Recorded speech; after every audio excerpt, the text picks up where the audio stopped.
उरण तालुक्यातील पिरवाडी समुद्र किनाऱ्यावर सुट्टीमुळे पर्यटकांची मांदी अळी भरली आहे।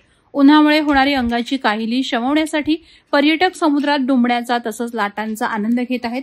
उरणमधील पिरवाडी हा तसा छोटासा किनारा आहे, मात्र तरीही या किनारपट्टीवर सुट्टीचा आनंद लुटण्यासाठी येणाऱ्या पर्यटकांची संख्या मोठी आहे।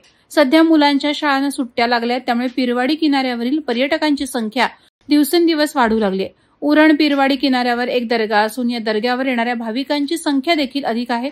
अशातच नागाव पिरवाडी येथील समुद्रात 4 पर्यटक अडकल्याची घटना घडली आहे। पर्यटक अडकल्याचे ठिकाण समुद्राच्या मध्यभागात आहे। पौर्णिमा, एकादशी, अमावस्या अशा दिवसात हा भाग भरतीमुळे पूर्ण पाण्यात बुडतो। तसंच या भागात खडक असल्याने पाणी वेगाने भरतं। येथे अनेकदा पर्यटक अडकल्याच्या घटना घडल्या आहेत। एप्रिल मे मध्ये समुद्राच्या आत पाणी खवळलेलं असतं, अशावेळी होडी चालवणं देखील जिकरीचं असतं। मात्र आपल्या प्राणांचीही पर्वा न करता सागर रक्षक दल बोट घेऊन समुद्रात या तरुणांना वाचवण्यासाठी गेले। समुद्राला उधाणाची भरती होती। संपूर्ण परिसर खडकाळ असल्याने लाटा जोरात येत होत्या। उरण नागाव पिरवाडी समुद्र किनारपट्टी सागर रक्षक दलाचे सक्रिय मदतनीस योगेश काठे, नौशाद कुरेशी, संतोष कडू, अकबर कुरेशी यांनी तात्काळ मदत करत अडकलेल्या पर्यटकांना किनाऱ्यावर आणलं।